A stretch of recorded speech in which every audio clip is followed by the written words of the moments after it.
For decades, warfare followed familiar patterns that planners understood, trained for, and tried to control. Aircraft required pilots, missiles were expensive and scarce, and surveillance depended on satellites or risky manned flights. Power belonged to states that could afford large platforms and protect trained crews. Then drones entered the battlefield quietly, at first dismissed as experimental tools, then tolerated as niche assets. That period is over. Today, drones are no longer accessories to war. They are central actors that reshape how conflicts begin, how they escalate, and how they end. This change did not happen because drones are perfect weapons. It happened because they altered the basic economics, psychology, and tempo of warfare in ways traditional systems cannot reverse. The first and most important shift drones introduced is cost asymmetry. In earlier eras, destroying valuable targets required equally valuable weapons. A fighter jet cost tens of millions and demanded years of pilot training. Losing one mattered, drones broke that logic. A relatively cheap unmanned system can now force a response from an extremely expensive platform.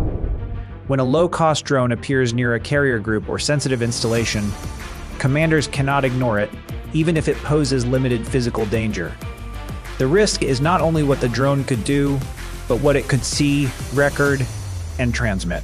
This forces defenders into disproportionate reactions that drain resources and expose decision-making. Warfare becomes less about winning engagements and more about managing exhaustion. Another permanent change drones introduced is persistence. Traditional aircraft arrive, operate briefly, and leave. Drones can linger for hours, sometimes days, observing patterns rather than moments. This endurance turns surveillance into a continuous pressure rather than a snapshot. Commanders once relied on gaps, believing that if nothing hostile was overhead at a given moment, movement was safe. Drones erase those gaps. Constant presence means routes, routines, and habits become visible. Over time, this information is more valuable than firepower.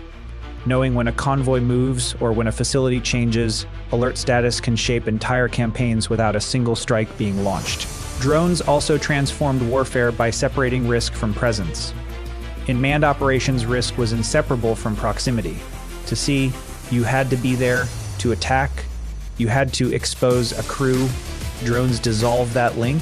Operators can be thousands of kilometers away, insulated from physical danger, while remaining deeply involved in the fight. This separation lowers political and psychological barriers to action.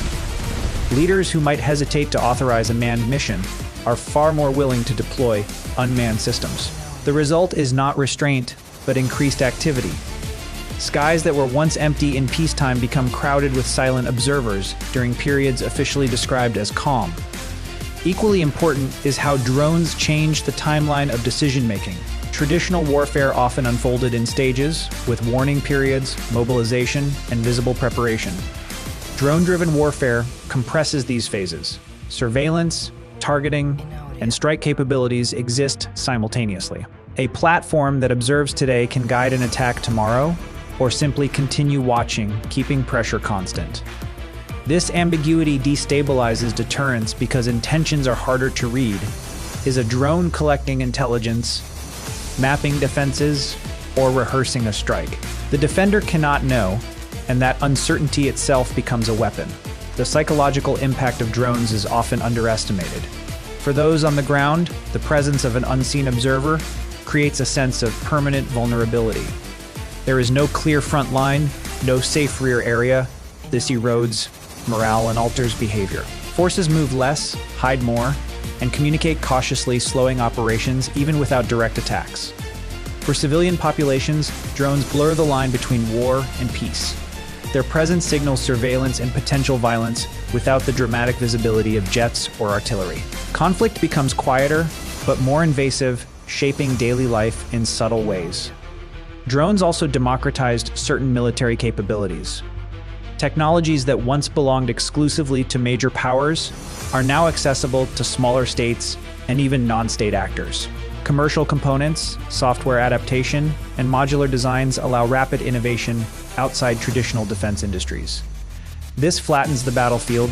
Superiority no longer guarantees dominance, because even technologically advanced forces must account for swarms, improvisation, and constant experimentation.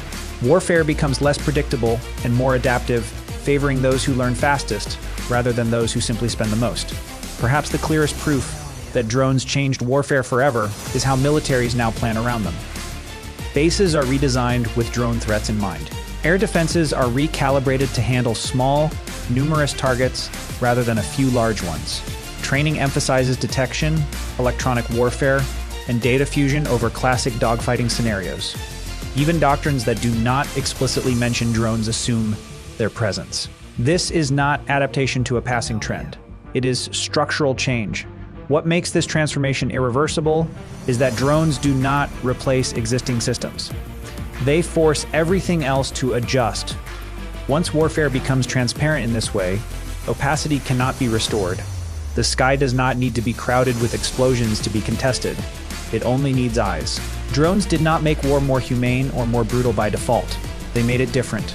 They shifted power from platforms to information, from rarity to abundance, and from moments of violence to long periods of pressure. Any future conflict, regardless of scale, will unfold under this logic.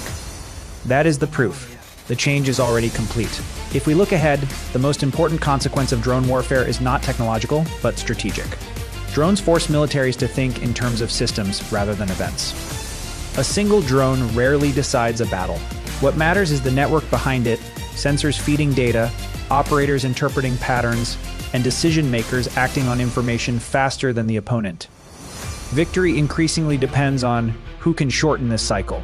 This is why electronic warfare, jamming, and cyber interference have become just as critical as missiles. Disabling a drone's connection can be as decisive as destroying the drone itself, because it breaks the flow of information that modern warfare depends on. Another overlooked shift is how drones reshape escalation. In the past, crossing borders with manned aircraft was an unmistakable signal. Today, drones routinely cross boundaries without triggering full responses, creating a gray zone where probing becomes normalized. This erodes traditional red lines. States test defenses, reactions, and political will incrementally, gathering data without committing to open conflict. Over time, this constant probing can be more destabilizing than sudden attacks, because it normalizes confrontation while avoiding resolution. War becomes a continuous condition rather than a declared event. Drones also accelerate learning during conflict. Data collected from each mission feeds directly into improvements in design, software, and tactics. Lessons that once took years to incorporate can now be applied in weeks. This rapid feedback loop favors adaptability over legacy advantage. Forces that cling to rigid doctrines struggle, while those willing to experiment gain momentum. Warfare becomes evolutionary, with each side iterating in real time under pressure. Finally, drones change how wars end.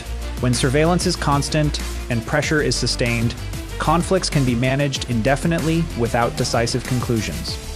There is less incentive to seek closure when control can be maintained through monitoring and selective strikes. This risks creating long, unresolved confrontations that drain societies quietly rather than explosively.